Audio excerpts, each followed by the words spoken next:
Snow howled through the jagged peaks of the Colorado Rockies, a merciless beast that clawed at anything foolish enough to stand in its path. Ethan Harper, a drifter with nothing but a worn backpack and a heart stitched together by stubborn hope, trudged forward, his breath freezing in the air. His boots sank into knee-deep drifts, each step a battle against the wind that screamed like a banshee. At 27, Ethan's life was a patchwork of small towns, odd jobs, and the kind of solitude that either breaks a man or makes him. Tonight, it might do both. His scarf, crusted with ice, clung to his unshaven jaw, and his fingers, numb despite his gloves, gripped the straps of his pack. He should have stayed in his tent, pitched a mile back in a sheltered hollow, but something had caught his eye, a faint, flickering light off the mountain pass, unnatural against the whiteout. Curiosity, or maybe fate, pulled him into the storm's jaws. The cold gnawed at his bones, but Ethan's gut told him to keep going.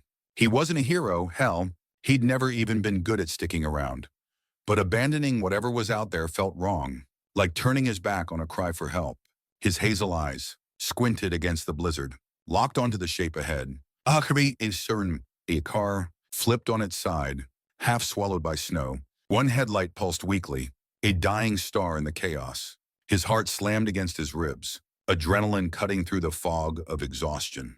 He stumbled closer, brushing snow from the driver's window with trembling hands. Inside, a woman slumped over the steering wheel, her face ghostly pale, lips faintly blue. Blood trickled from a gash on her forehead, matting her dark hair. She wore a sleek, fur-lined coat, now soaked and useless, and a diamond necklace glinted at her throat. An odd detail that struck Ethan as absurdly out of place. She didn't belong here. Not in this frozen hell. Hey. Ethan pounded the glass, his voice hoarse. Can you hear me? No response. Panic clawed at his chest, sharp and unfamiliar. He wasn't trained for this. Wasn't anything but a guy who knew how to survive a night in the wild. Dropping his pack, he fumbled for his multi-tool, prying at the door's edge. The metal groaned, then gave way with a screech. Letting in a blast of frigid air, Ethan crawled inside, the car's interior reeking of leather and faint perfume. He pressed 2 fingers to her wrist, weak pulse. But there, relief hit him like a warm gust. Followed by dread, she was alive, but barely. No other passengers, just her. Alone in a wreck that looked like it had been spit out by the mountain itself. Ethan slid his arms under her, her weight heavier than he'd expected, and lifted her free. She moaned faintly, a sound so fragile it nearly broke him.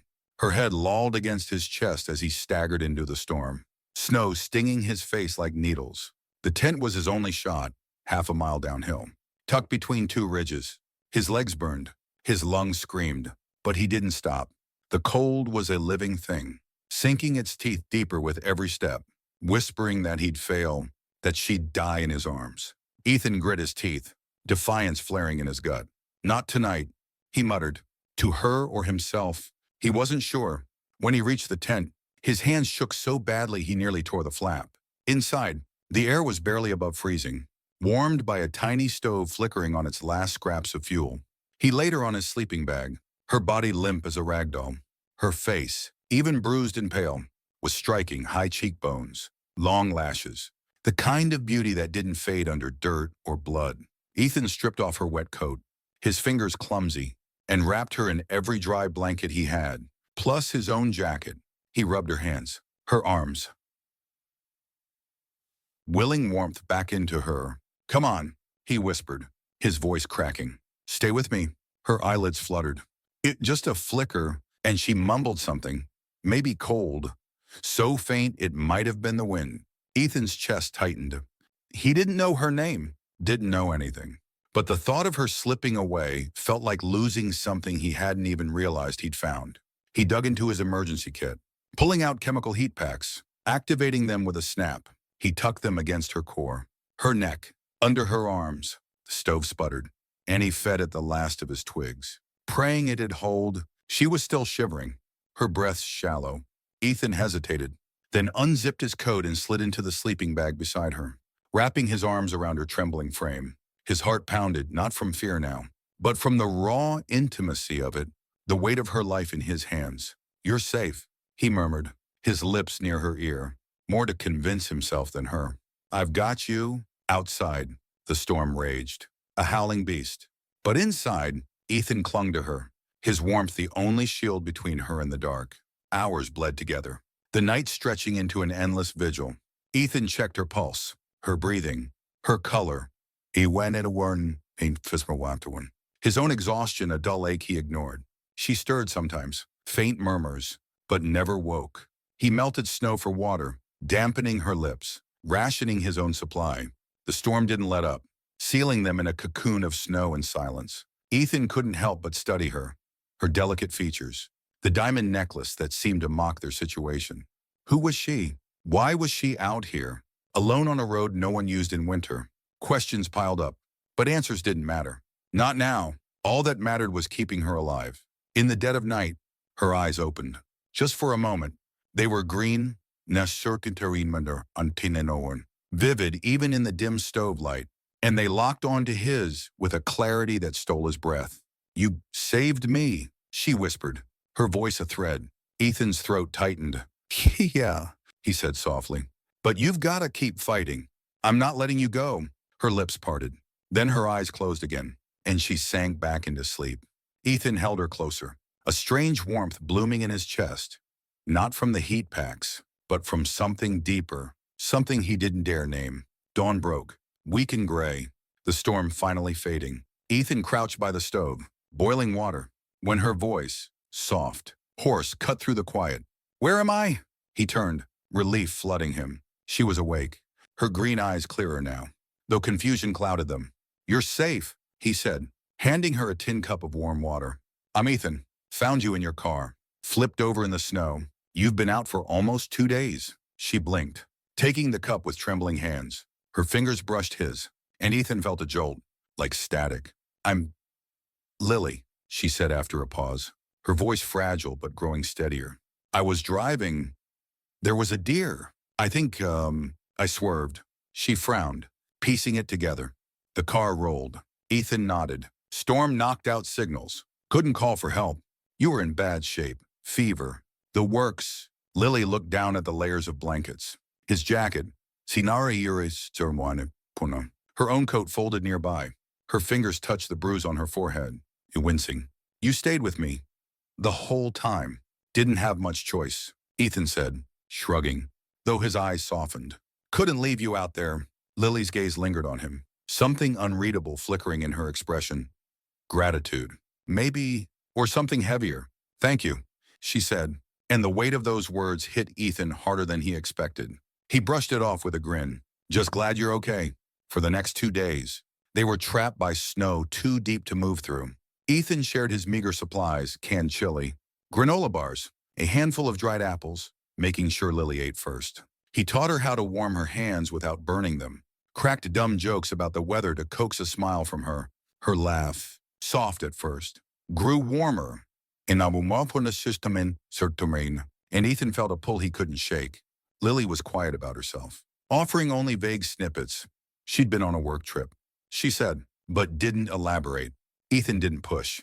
He told her about his travels instead, hitching through Montana, working a summer in a Wyoming diner, the time he slept under the stars in Utah and woke up to a coyote sniffing his boots. She listened, her eyes bright with curiosity, and for the first time in years, Ethan felt seen, not just passed through. But Lily wasn't just anyone. She was Lillian Voss, heiress to Voss Enterprises, a real estate empire that built luxury resorts for the elite. She'd been scouting a site for a new project when the deer crossed her path, sending her car into a ditch. She hadn't told Ethan, couldn't, not when his kindness came with no strings, no expectations. In his tent, wrapped in his blankets, she felt something she hadn't in years, safe, not because of her name or wealth, but because of him. It scared her. How much she wanted to stay in that moment, how much she dreaded returning to her world. On the third night, Lily's fever spiked again. Ethan's stomach knotted as her shivering returned, her skin too warm under his touch. "We've got to get this down," he said, his voice steady despite the fear gnawing at him. He boiled more water, gave her the last of his ibuprofen. But it wasn't enough. "This'll sound weird," he said, meeting her glassy eyes. "But I need to warm you up. Direct heat. It's the only way." Lily nodded, too weak to argue, and Ethan slid into the sleeping bag again, his arms encircling her. She pressed closer, her cheek against his chest, and Ethan's heart raced, not from panic now, but from the quiet trust in her touch. "You're gonna be okay," he whispered, and he meant it. Even if he wasn't sure, the storm passed. And on the fifth morning, a helicopter's hum shattered the silence. Ethan stepped outside, squinting as a search team in orange jackets emerged from the trees. Lily, bundled in the tent with a cup of tea, was still weak but alert. The rescuers swarmed her, checking vitals, wrapping her in thermal blankets. "Your family's been frantic," one said, fitting an oxygen mask over her face. Lily's eyes flicked to Ethan, desperate to say something, but the team moved too fast. They lifted her into the chopper, it was your washing, and all she could do was hold his gaze, her green eyes brimming with something raw. Gratitude, regret, maybe more. Then she was gone, the chopper's roar fading into the sky. Ethan stood in the snow, hands in his pockets, the quiet louder than the storm had ever been. She was safe. That was enough, wasn't it? Lily woke in a Denver hospital, the sterile air heavy with lilies, ironic. Given her name, her body ached, but her mind was sharp, replaying the crash. The snow, Ethan's voice telling her to stay awake. She was Lillian Voss, 32, a woman whose life was mapped out in boardrooms and balance sheets. But those 5 days in Ethan's tent had cracked something open, a longing she couldn't ignore. Guilt gnawed at her. She hadn't even thanked him properly, hadn't told him who she was. Worse, she didn't know how to find him. No last name, no address, just a man with hazel eyes and a laugh that warmed her through. A week later, Lily sat in her corner office, the city sprawling below like a glittering chessboard. Her assistant, Norana Arnton, hovered with a tablet, rattling off emails about the Aspen Resort project. Lily cut her off. "I need you to find someone," she said, her voice tight. "His name's Ethan, mid-20s. Ifuanasuartes, backpacker. He was camped near Ridge 7, West Trail. He saved my life." Nora frowned. "That's not much to go on." Lily's jaw set. "Just find him." The search consumed her. She skipped meetings, ignored her mother's calls, poured over ranger reports and park permits. Her father, a man whose approval was as rare as a clear day in winter, noticed her distraction. "You're unraveling," he said one night over dinner. His voice clipped. "This isn't about gratitude, Lillian. It's obsession." Lily's fingers tightened around her fork. "He was there when no one else was," she said, her voice trembling. "You don't get to tell me what he means." Alone in her penthouse, Lily stared at the skyline, a blanket draped over her shoulders. Tears stung her eyes, not from weakness, but from fear. Fear she'd never see him again, never tell him what those days meant. "I owe you everything," she whispered to the empty room, her voice breaking. Nora, watching from the doorway, made a silent vow. She'd find him. For Lily's sake, Ethan, meanwhile, was back on the road, his pack heavier now, though not from gear. He moved through small mountain towns, picking up bar shifts, fixing fences, anything to keep moving. But Lily's face haunted him, her green eyes, her quiet strength, the way she'd said his name like it mattered. He didn't know she was Lillian Voss, didn't know her world was one of private jets and power plays. All he knew was the ache in his chest, the sense that he'd left something behind in that tent. One afternoon, outside a diner in Telluride, a black SUV rolled up.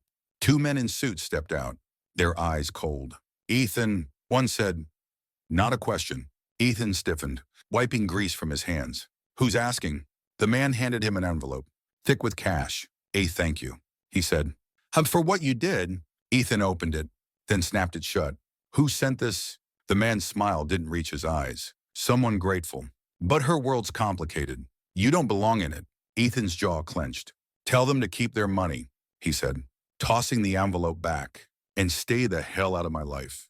But they didn't. Shadows followed him, a guy with a camera, a car idling too long outside his hostel. Ethan's instincts, honed by years alone, screamed trouble. Then, one night in a dim alley, they came for him. A fruitati. 3 men, faces hard, blocked his path. "You were warned," one growled. Ethan turned, but another was behind him. A fist slammed into his stomach. Then his jaw.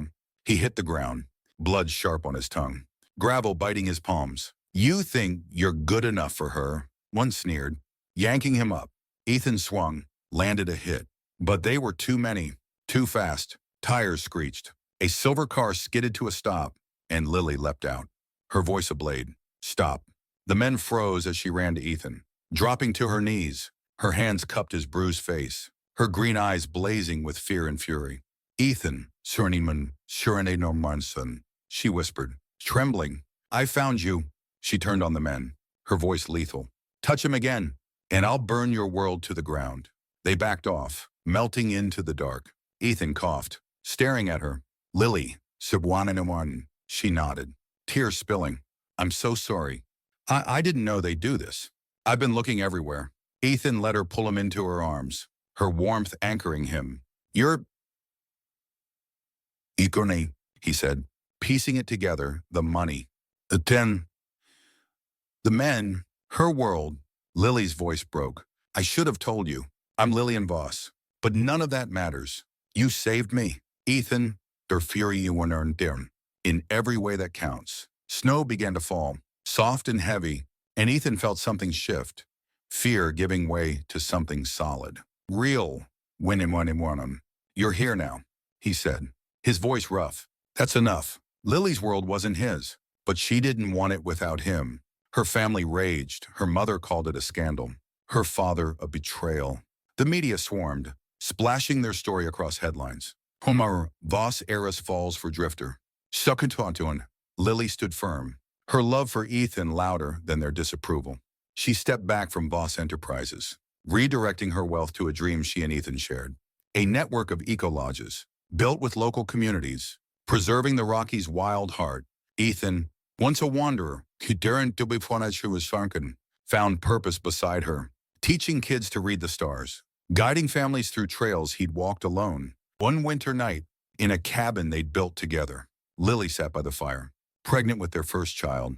Ethan knelt beside her, his hand on her belly, their laughter mingling with the crackle of logs. You changed everything, she said, her eyes shining. Ethan kissed her, soft and sure. You were the home I didn't know I was looking for. Their love, born in a blizzard, grew roots in the mountains, a testament to second chances and the courage to choose heart over legacy. The snow fell outside, but inside, their world was warm, eternal, and entirely their own. The cabin's warmth wrapped around Ethan and Lily like a promise kept, the firelight casting soft shadows that danced across the walls. Outside, the Rockies stood silent under a fresh blanket of snow, their peaks cutting sharp silhouettes against the starry sky. Inside, time felt suspended, as if the world beyond their door had paused to let them breathe. Lily's notebook lay open on her lap, her pen tracing slow, deliberate words, memories. Oh, hopes, one. A story she wanted their child to know someday. Her other hand rested on her belly, feeling the faint flutter of life within. At 33, she'd spent years chasing goals set by others. But here, in this small wooden haven, she was writing her own ending. Her green eyes, softer now than they'd been in boardrooms, flicked to Ethan, and a quiet smile curved her lips. He was her anchor, her proof that love could be as steady as the mountains themselves. Ethan, crouched by the hearth, poked at the logs, sending sparks spiraling up the chimney. His dark hair, still damp from the trail, fell across his forehead, and his flannel shirt carried the faint scent of pine and earth. At 28, he'd never imagined a life like this.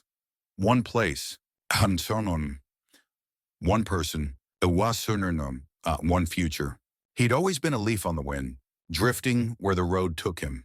But Lily had changed that. She'd seen him, not as a nobody with a backpack, but as a man worth standing beside. The thought still caught him off guard, like a sunrise he hadn't earned. He glanced at her, catching her smile, and felt his chest tighten, not with fear, but with a gratitude so deep it bordered on ache. You're staring, he teased, his voice low, rough from the cold. Lily laughed, a sound that warmed the room more than the fire. Can't help it, she said, setting her notebook aside. You're kind of a mess right now. She gestured at the snow melting into his boots.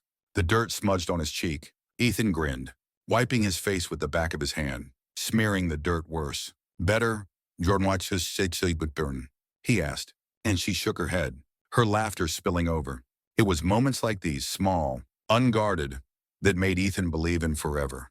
He stood, brushing his hands on his jeans, and crossed to her, kneeling beside her chair. His calloused fingers found hers, and he pressed a kiss to her knuckles, lingering there as if to memorize the feel of her skin. "How's our little troublemaker doing?" he asked, his hand sliding to her belly. Lily's smile softened, her eyes gleaming. "Active hominin," she said, guiding his palm to where the baby kicked. Ethan's breath caught at the tiny thud against his hand. A life they'd made together, asserting itself with stubborn will. "Definitely your kid," he said, smirking. "Already picking fights." Lily swatted his arm, but her gaze held his. "Warm and fierce. They'll have your heart," she said quietly. "That's what I'm counting on." For a moment, neither spoke. The fire crackled. The wind sighed outside, and Ethan felt a peace he'd never known before her. But beneath it, a shadow lingered, not doubt, but the weight of their past, the worlds they'd left behind. Lily's choice to walk away from Voss Enterprises had shaken the foundations of her family's empire. Her father, Edward Voss, had built a legacy on control, and her mother, Celeste, saw love as a transaction, not a gift. They'd called her reckless, ungrateful, a traitor to the name that had given her everything. The headlines had been merciless, painting Lily as a spoiled heiress, throwing away her future for a fling, and Ethan as a gold digger who'd somehow conned his way into her heart. Ethan hadn't cared about the words. They slid off him like rain, but he'd seen the toll they took on Lily. The way her shoulders tensed when she read another article, the way her voice caught when her father's calls went unanswered. She'd shielded him from the worst of it, insisting it didn't matter. But Ethan knew better. He'd watched her rebuild herself, piece by piece, pouring her energy into their project, Pathfinder Trails, a network of eco-lodges and community programs that gave back to the mountains and the people who called them home. It was her way of making amends, not to her family, but to herself, for all the years she'd lived someone else's life. Ethan admired her for it, loved her for it, but he couldn't shake the fear that one day she'd wake up and miss the world she'd left, the penthouses, the power, the ease of wealth. He'd never say it aloud, but the thought lingered, a quiet ghost in the back of his mind. Lily sensed it, the way she always sensed when he was carrying something heavy. She squeezed his hand, pulling him back to the present. "Hey, Dewa," she said softly, her thumb brushing over his knuckles. "Where'd you go just now?" Ethan hesitated, then gave her a half-smile. "Nowhere important," he said, but her eyes narrowed, calling his bluff. "Ethan Harper, she said, her tone mock stern. "Don't you dare lie to me." "I know that look," he sighed, leaning back on his heels, his gaze dropping to the floor. "Just thinking about everything you gave up," he admitted, his voice quieter now. "Your family, your life back there. Sometimes I wonder if I'm enough to make up for it." The words felt raw, like peeling back skin, and he braced for her response, half expecting pity or reassurance he didn't deserve. Lily's expression softened, but there was a fire in her eyes, the same fire he'd seen that night in the alley when she'd faced down the men who'd attacked him. She leaned forward, cupping his face with both hands, forcing him to meet her gaze. "Ethan, is shorty was sir," she said, her voice steady. "You didn't take anything from me. You gave me something I didn't even know I needed. A life that feels real. A life I chose. My family's world. It was a cage. All shine and no substance. You're not just enough, you're everything." Her words hit him like a wave, washing away the doubt, and he felt his throat tighten. She pulled him closer, her forehead resting against his, and whispered, "I'd choose you 1,000 times over." Ethan closed his eyes, letting her words sink in, letting her warmth chase away the cold that had nothing to do with the snow outside. He kissed her, slow and deep, tasting the promise in her words. When they parted, he rested his head against her shoulder, her fingers threading through his hair. "You're stuck with me now," he murmured, and she laughed, the sound bright and free. "Good," she said. "That's exactly where I want to be." The next morning dawned crisp and clear, the mountains glittering under a fresh coat of snow. Ethan was up early, splitting wood outside while Lily slept, her breathing soft and even. He swung the axe with steady rhythm, the crack of wood splitting grounding him. The air bit at his cheeks, but he welcomed it. It reminded him he was alive, here in right here, building something real. The cabin, A Kennebrew on a Heiress one. Small but sturdy, was their first home, but they'd already started plans for others. Cabins for locals to run as lodges. Trails for hikers. Workshops where kids could learn to carve or weave. Pathfinder Trails wasn't just a business, it was a bridge. Connecting people to the land and to each other, Ethan had never thought he'd be part of something like this. But with Lily, it felt right, like a path he'd been walking toward all along. Inside, Lily stirred, the scent of coffee pulling her from sleep. She padded to the window, wrapping a blanket around her shoulders, and watched Ethan work. His movements were sure, his focus absolute, and she felt a swell of pride, of love so fierce it stole her breath. She'd spent years surrounded by men who saw her as a prize or a threat. But Ethan saw her, flaws, fears, and all, and loved her anyway. It was a gift she'd never take for granted. She stepped outside, the cold sharp against her bare feet, and called dinner itinerary makes sojourn. You're gonna freeze out here, you know. Ethan looked up, his grin boyish and bright. Not if you come keep me warm, he shot back, resting the axe against the chopping block. Lily laughed, crossing the snowy yard to wrap her arms around him.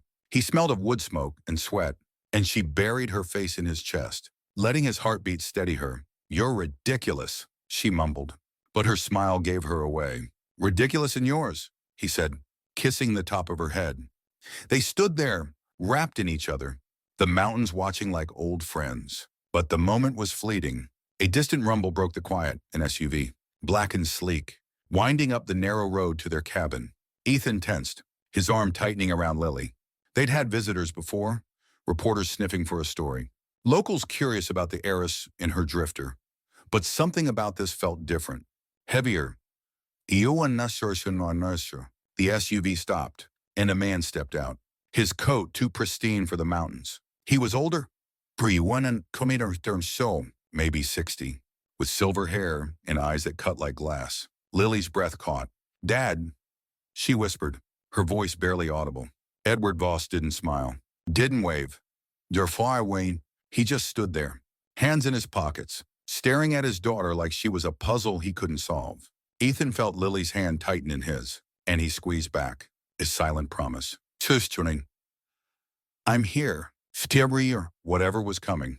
They'd face it together. But as Edward approached, his gaze flicking to Ethan with cold appraisal, Ethan couldn't shake the feeling that the storm they'd survived was nothing compared to the one about to break. Edward Voss's boots crunched against the snow, each step deliberate, as if he were claiming the ground beneath him. The air around him seemed to tighten. Charged with the weight of his presence, Lily stood frozen, her blanket slipping from her shoulders, her green eyes wide with a mix of defiance and dread.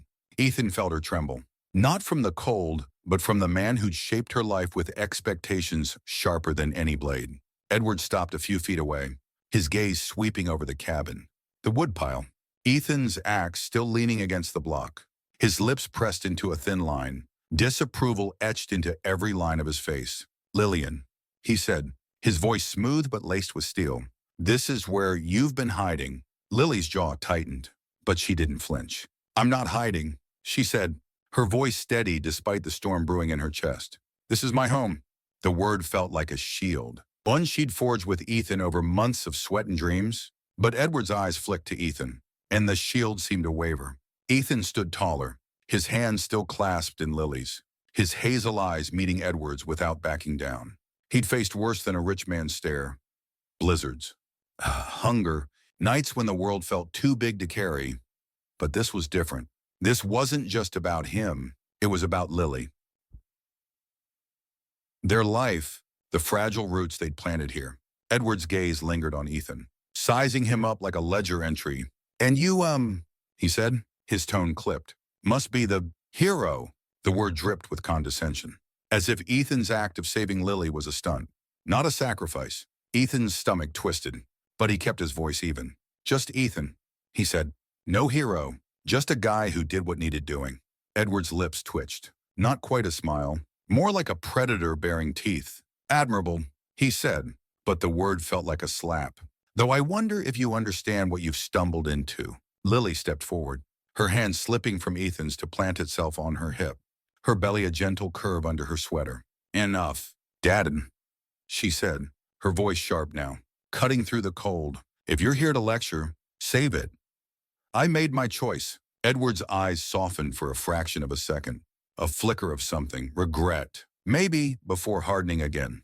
Your choice, watch, he repeated, his voice low. You think this, he gestured at the cabin. The mountains. Ethan is sustainable. You're a Voss, Lillian. It associates. You don't belong in a shack, playing pioneer with a man who doesn't even have a last name worth mentioning. Ethan's fist clenched, but Lily was faster. Don't you dare, she snapped, her cheeks flushing with anger. Ethan's worth more than your entire empire. And you know it, or you're just too blind to see anything that doesn't come with a price tag.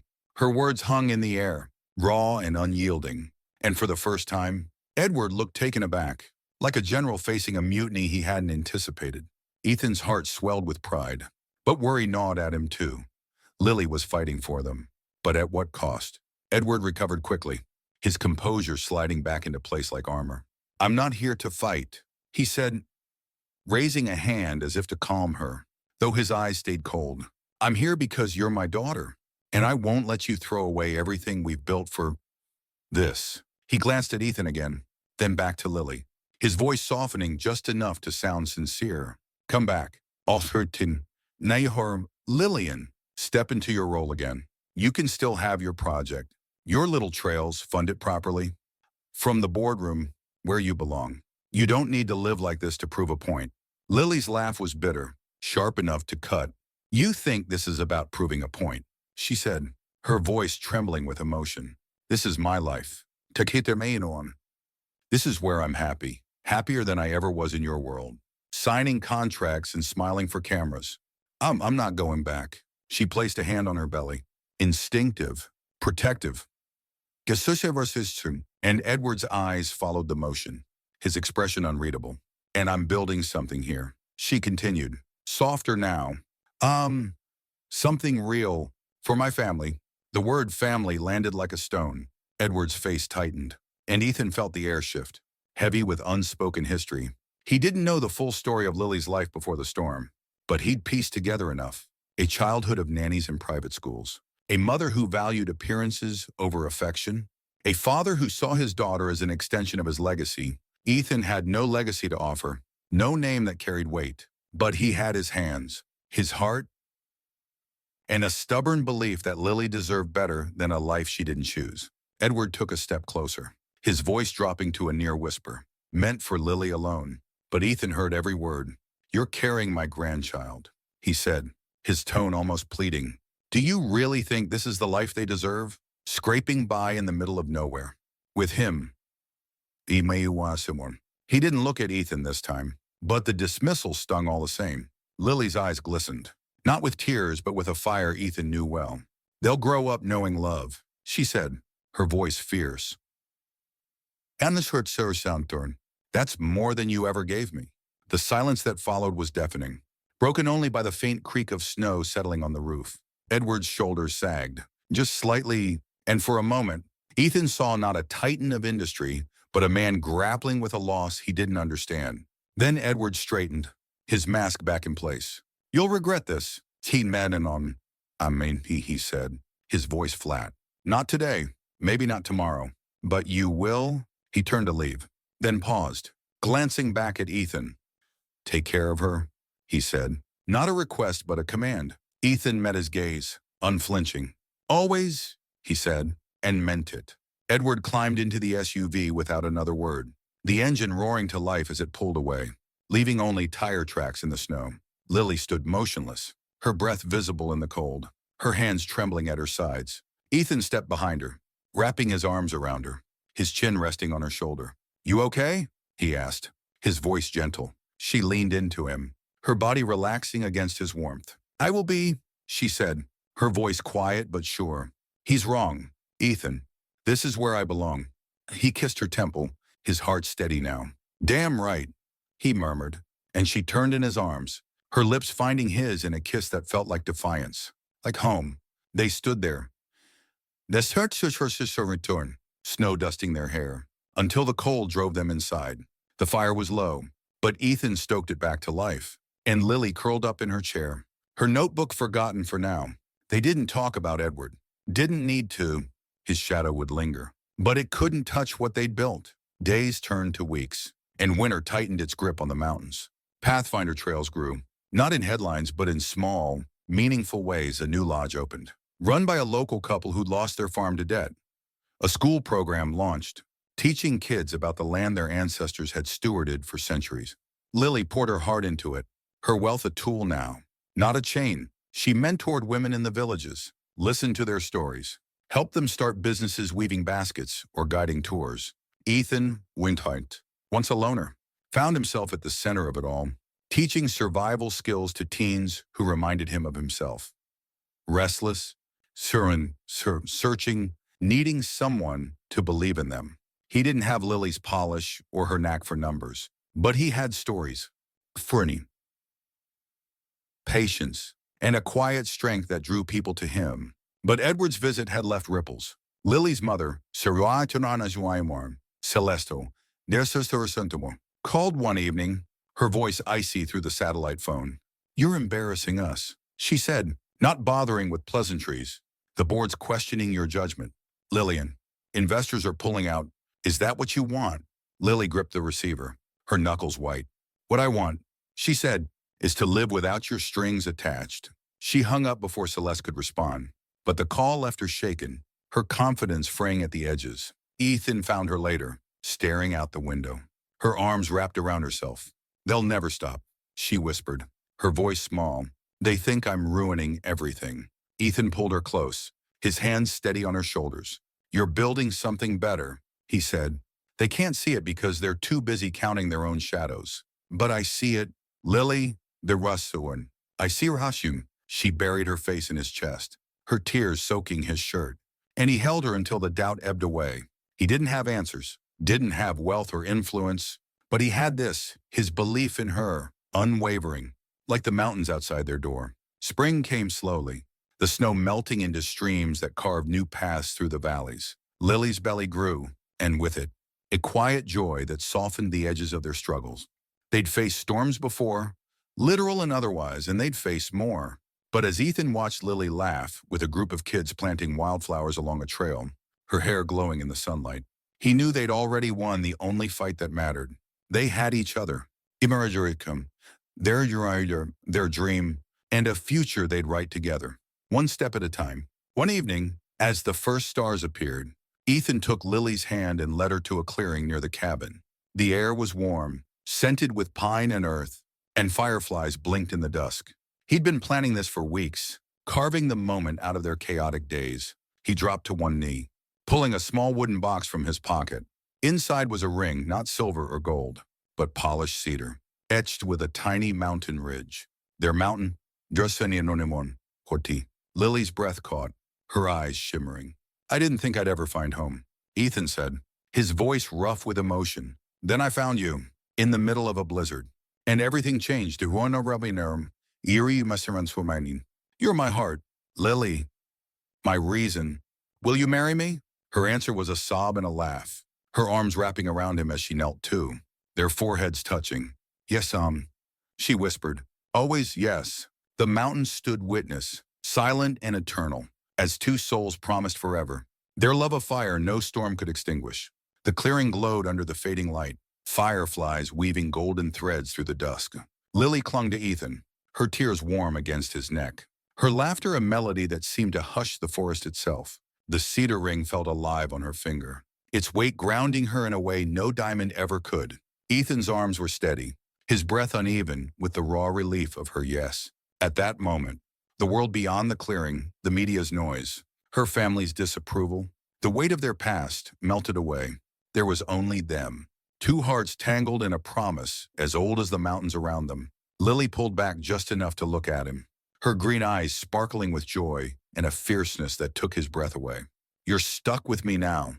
Harper Hunedaron Kamenimwanish," she teased, her voice thick with emotion. Ethan grinned, brushing a tear from her cheek with his thumb. "Worst deal I ever made," he shot back, but his eyes betrayed him, shining with a love so deep it felt like a current pulling them both under. He kissed her, soft at first, then deeper, as if sealing the vow they just made. The forest seemed to hold its breath. the pines standing sentinel, their branches whispering approval in the evening breeze. When they finally parted, Lily rested her forehead against his, her hands gripping his flannel shirt. "I didn't think I could be this happy," she whispered, almost afraid to say it aloud, as if joy this pure might slip through her fingers. "You deserve it," Ethan said, his voice low. So certain. We both do." He helped her to her feet, their fingers laced, and they stood there, watching the stars emerge one by one. Lily's hand drifted to her belly, the baby's gentle kick a reminder of the life they were building, not just for themselves, but for the future curling within her. Ethan's hand joined hers, his touch reverent, and for a moment, they were a family already, whole and unbroken. Back at the cabin, the fire had burned low, but the warmth lingered, woven into the walls they'd raised together. Ethan stoked the hearth while Lily sat cross-legged on the rug, her notebook open again, the ring catching the firelight as she wrote.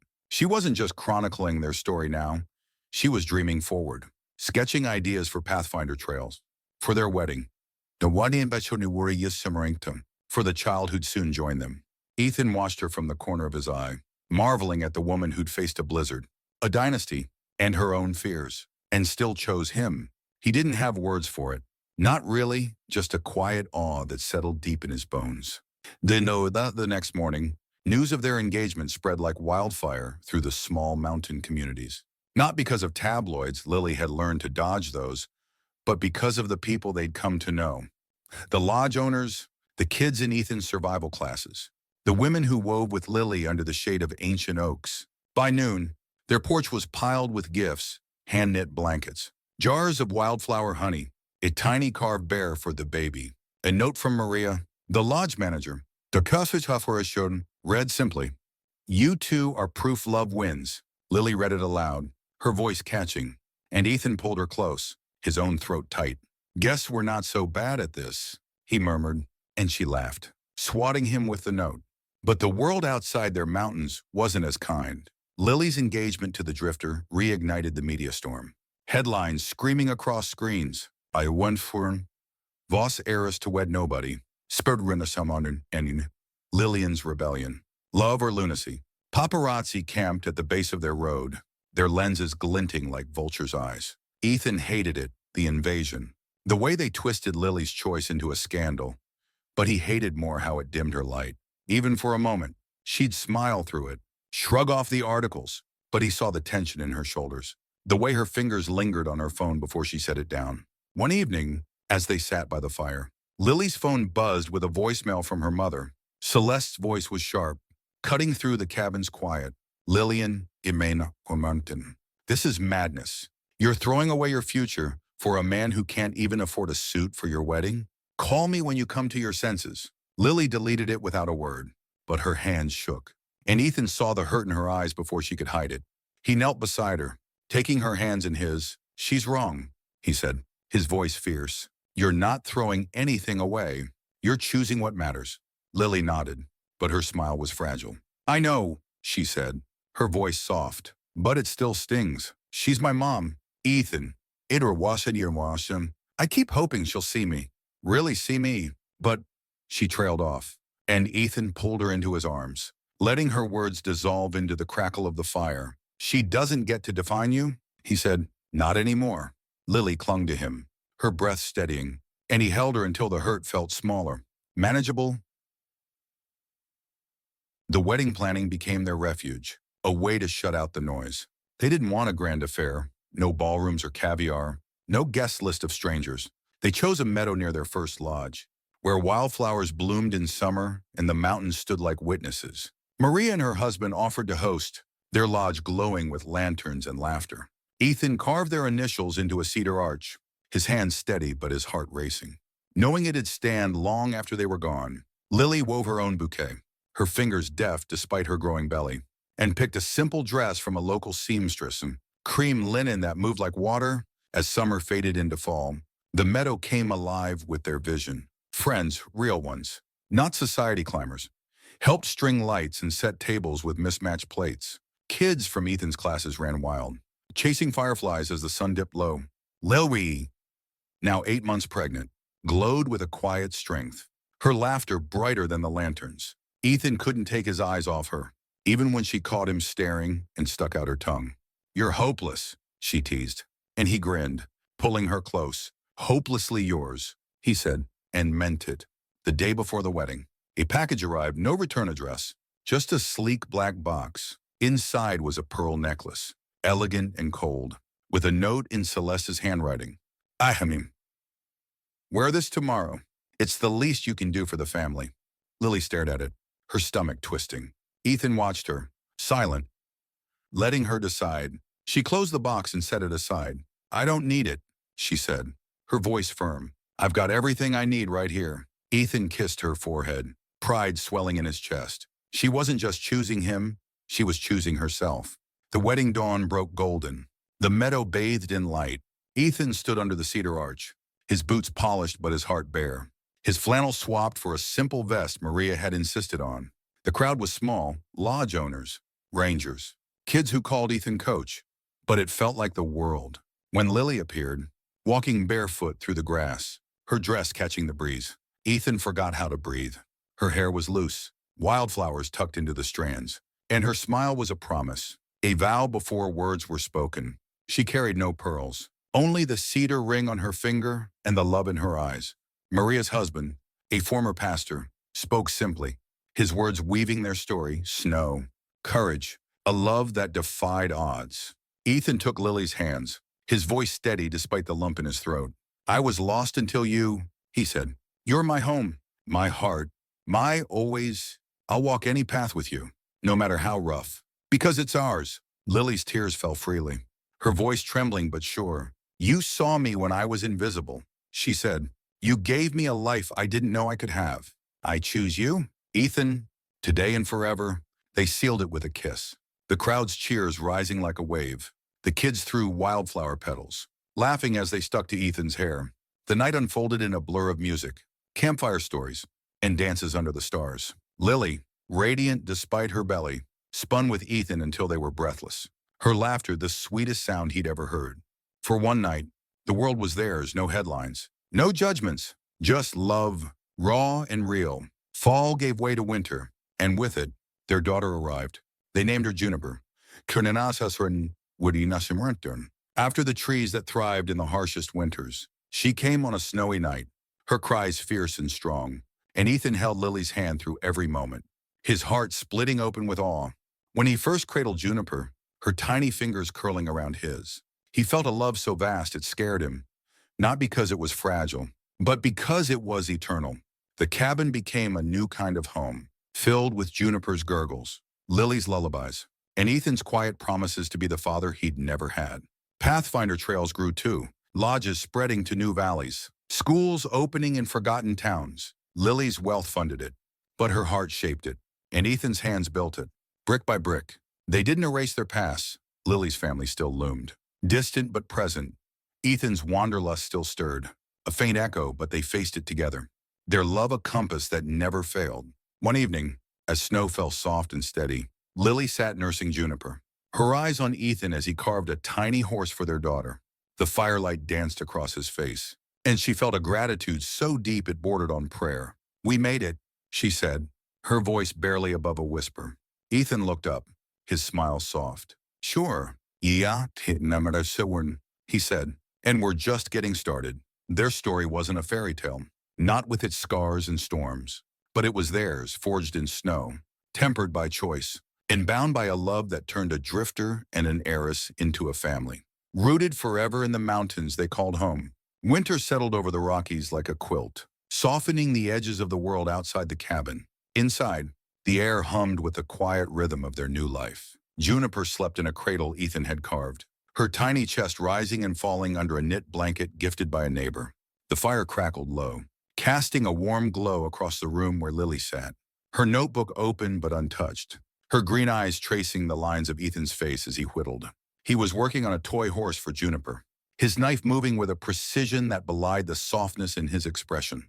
At 28, Ethan had never imagined himself a father, yet here he was, tethered to this small life with a love so fierce it remade him daily. Lily watched him, her heart swelling with a gratitude that felt too big for words. They'd built something unbreakable, not just a home, but a legacy of their own, one that didn't need a skyscraper or a surname to stand tall.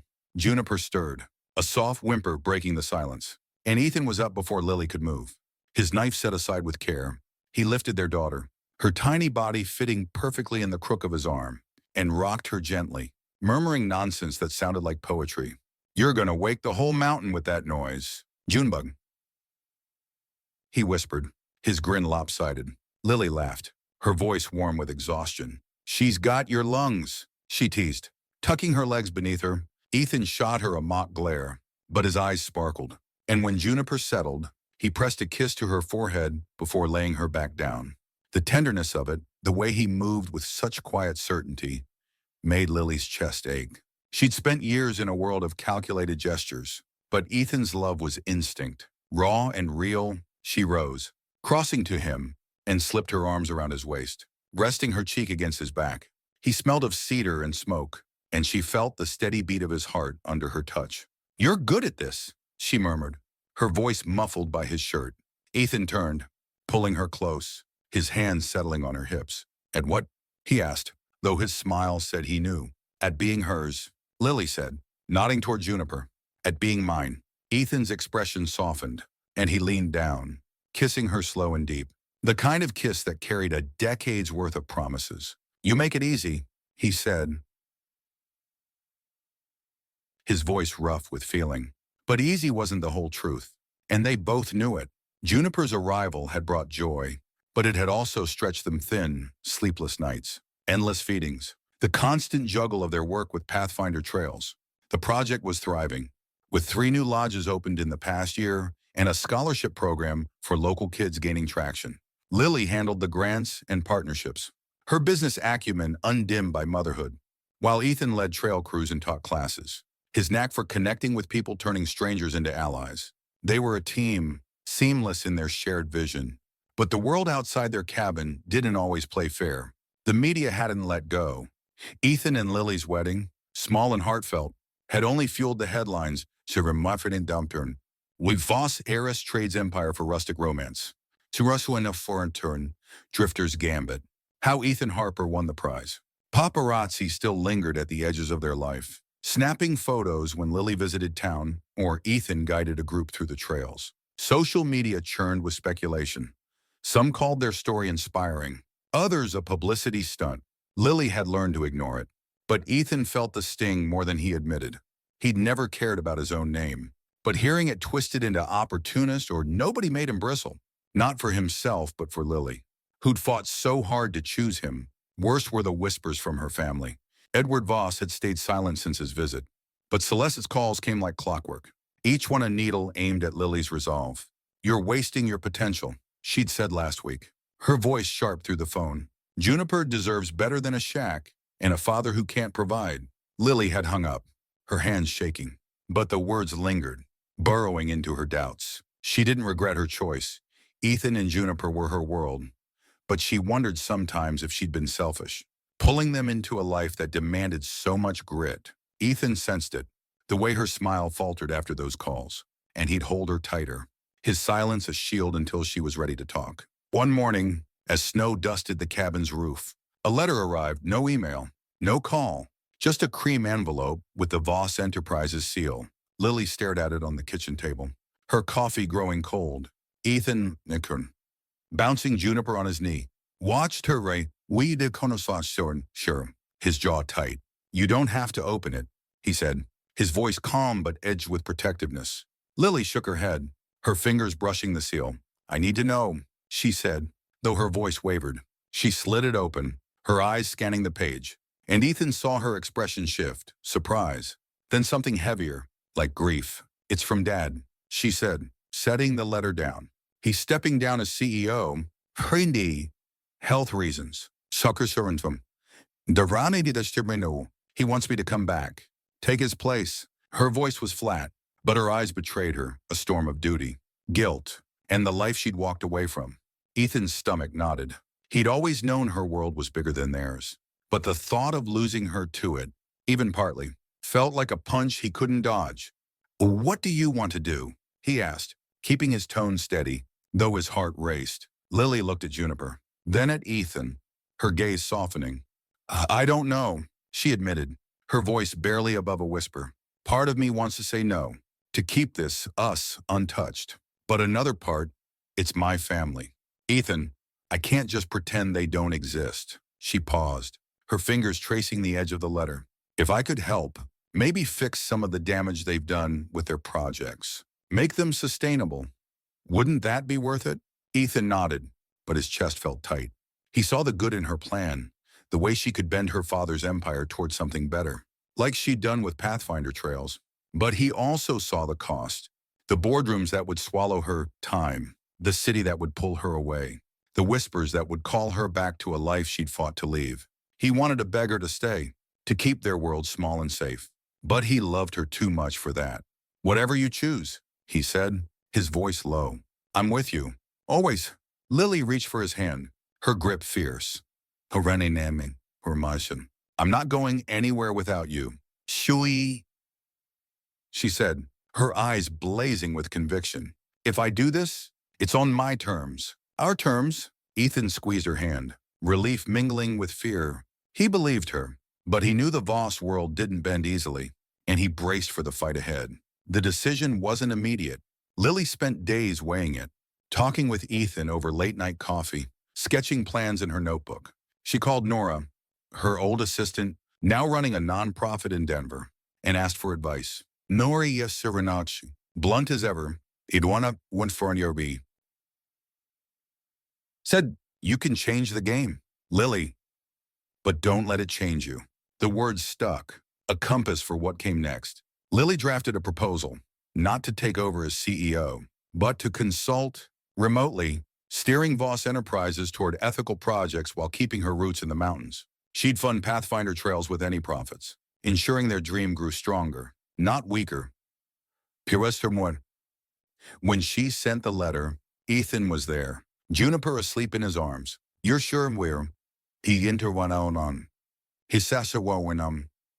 Tony, he asked, his eyes searching hers. Lily nodded, a smile breaking through her nerves.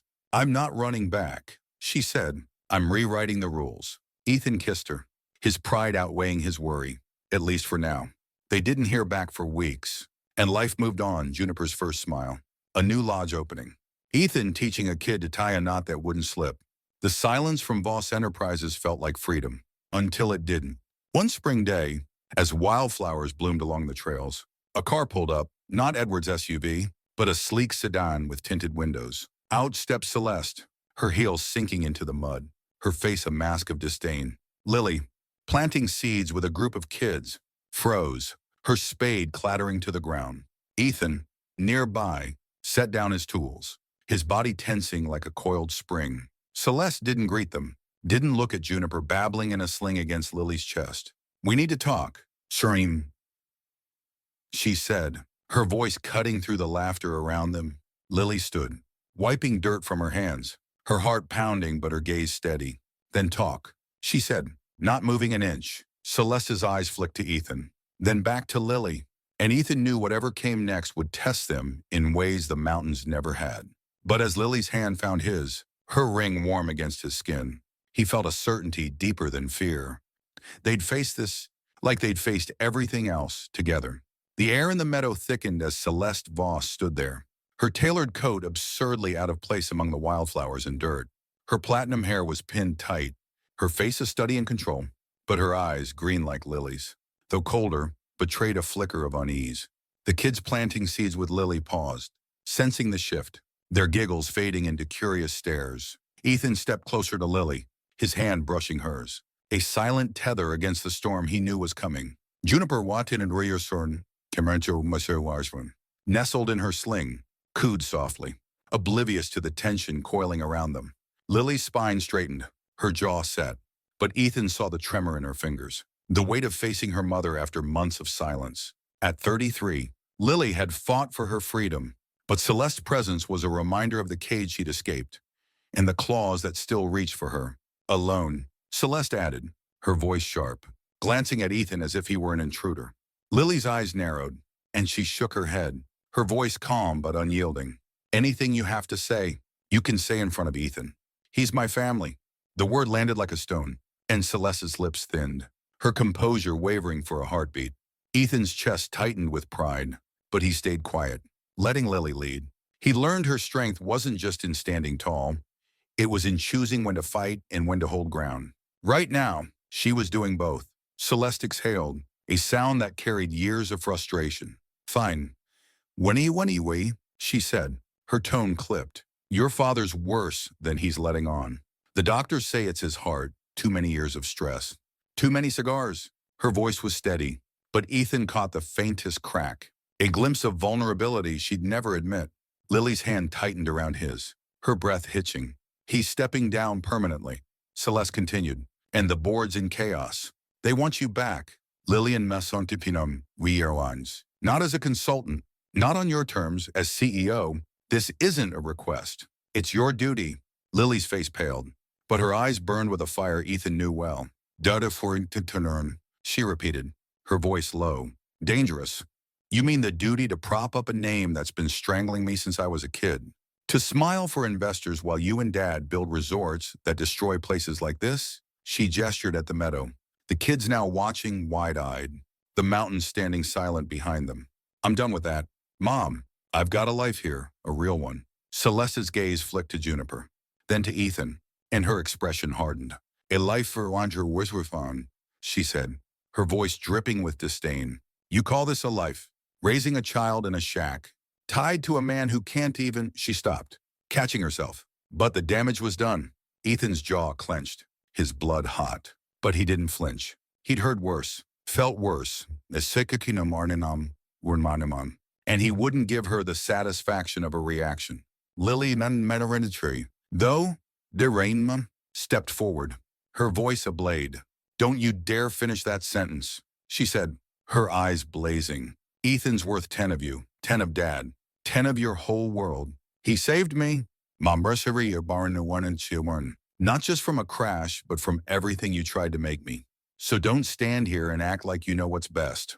The kids shifted, one whispering to another, and Maria, Edisabwan, who'd been watching from the lodge porch, started toward them, her face tight with concern. Celeste ignored it all, her focus locked on Lily.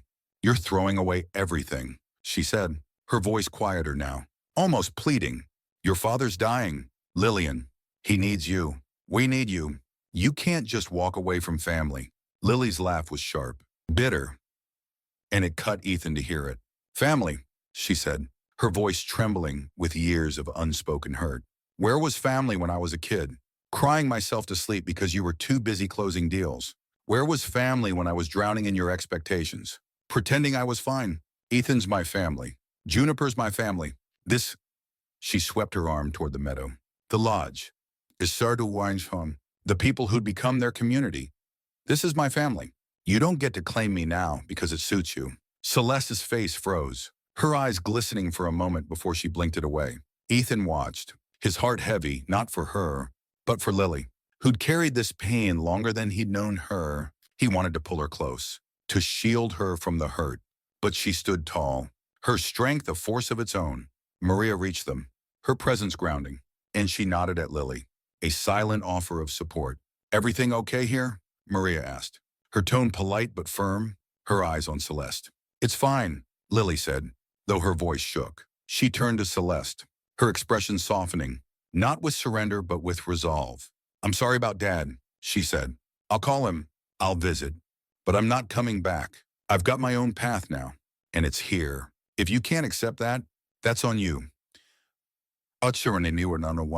She paused, her hand resting on Juniper's head, the baby's warmth steadying her. But I hope you can, for her sake, if not mine. Celeste didn't respond, her gaze dropping to Juniper, then away, as if the sight of her granddaughter was too much to bear. She turned, her heels sinking deeper into the mud, and walked back to the sedan without a word.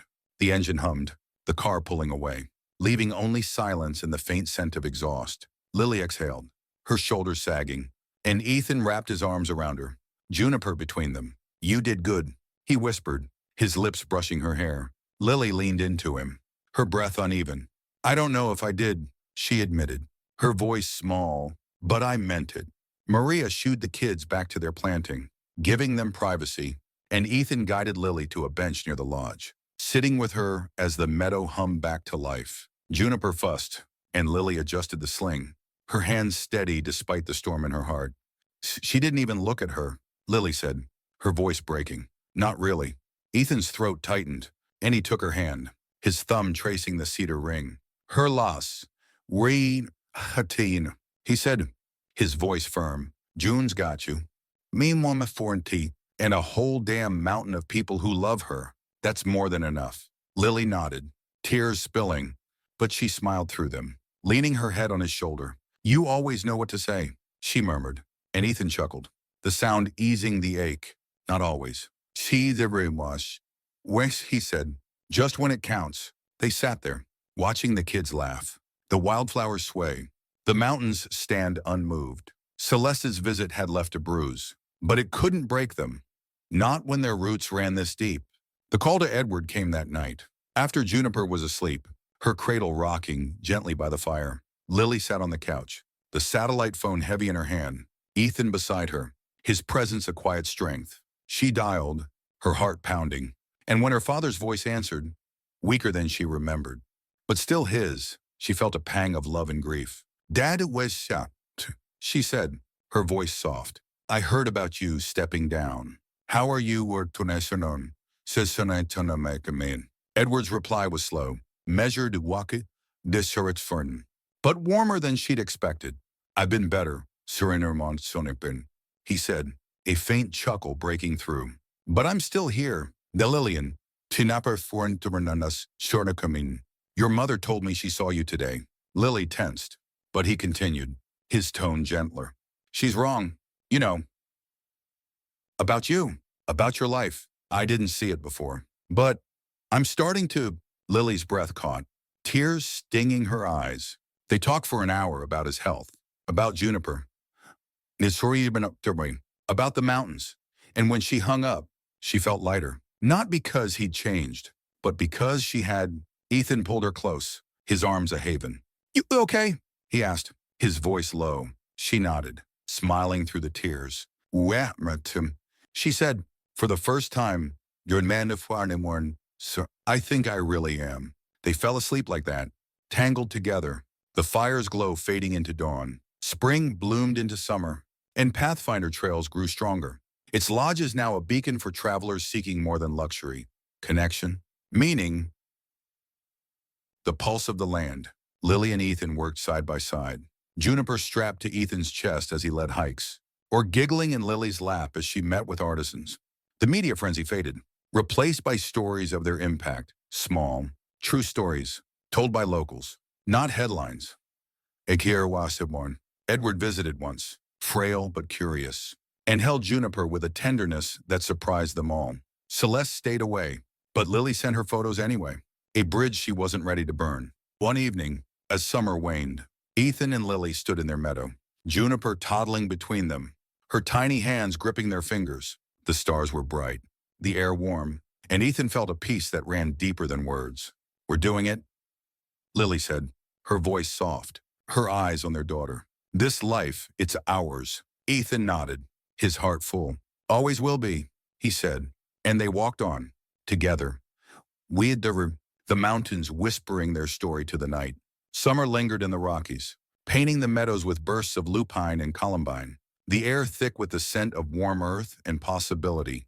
The cabin stood strong against the slope, its cedar walls weathered but proud, a testament to the life Ethan and Lily had carved from the wild. Inside, Juniper's laughter rang out, a melody that wove through every corner, her toddling steps leaving tiny footprints in the dust of their dreams. At 2 years old, she was a force, curious, stubborn, with Ethan's hazel eyes and Lily's fearless heart. The world beyond their mountains still turned, with its noise and demands. But here, time moved slower, measured in sunrises and shared glances, in the quiet certainty of a love that had weathered storms both literal and human. Lily stood at the kitchen table, her notebook now a scrapbook of their journey, sketches of lodges, pressed wildflowers, Juniper's first scribbles. At 35, she'd grown into herself, her green eyes carrying a wisdom earned through choice and sacrifice. Pathfinder Trails had become more than a project. It was a movement, with lodges dotting 3 states, each one a partnership with locals who'd once felt forgotten. Schools thrived in valleys where kids now dream beyond the horizon. Thanks to scholarships Lily funded with the last of her Voss wealth, she turned down the CEO role for good. Her letter to the board polite but firm. My place is here. Building something that lasts. Edward had accepted it, his health fragile but his pride in her growing. A quiet bridge between their worlds. Celeste sent cards for Juniper's birthdays, stiff but signed, and Lily kept them. Not for herself, but for her daughter, who'd decide one day what family meant. Ethan, now 30, stepped through the door, his boots caked with trail dirt, a bundle of firewood in his arms. His hair was longer, curling at the nape, and his smile still held the boyish charm that had caught Lily's heart in a blizzard. He'd become a leader without meaning to, guiding teens through the wilderness, teaching them to read the stars, to trust their own strength. The kids called him Coach, a title he wore with a grin and a shrug, but Lily saw the truth. He gave them what he'd never had, a hand to hold when the path got rough. Juniper ran to him, her arms wide, and Ethan scooped her up, spinning her until she squealed, "You're gonna wear me out." Junebug gesture to Ray. He laughed at Dinanaburm on Jordan Tindrum, but his eyes found Lily's, and the look they shared was a language of its own. Gratitude, love, a ninamoim, a promise kept. Outside, the meadow glowed under the late sun, the cedar arch from their wedding still standing, now draped with ivy. They'd added to it over the years, carvings of Juniper's initials, a tiny star for each milestone. Tonight, they'd host a community dinner, Restaurant Assurninit at Katuri, a tradition that drew lodgers, rangers, and neighbors to their table. Maria would bring her famous chili, the kids would chase fireflies, and stories would flow like the river nearby. It wasn't perfect, money was tight, winters were hard, and the world still whispered about the heiress who'd chosen a drifter. But it was theirs, and that was enough. As dust settled, Ethan and Lily stood on the porch, Juniper dozing against Ethan's shoulder. The mountains loomed, eternal and unmoved, their peaks catching the last light. Lily leaned into Ethan, her hand slipping into his, the cedar ring warm against his skin. "Do you ever think about that storm?" she asked, her voice soft, her eyes on the horizon. Ethan nodded, his thumb brushing hers. "Every day," he said, "not the cold or the fear, just you, opening your eyes, looking at me like I was someone worth seeing." Lily's smile was radiant, her tears catching the starlight. "You were you were," she said. "You still are."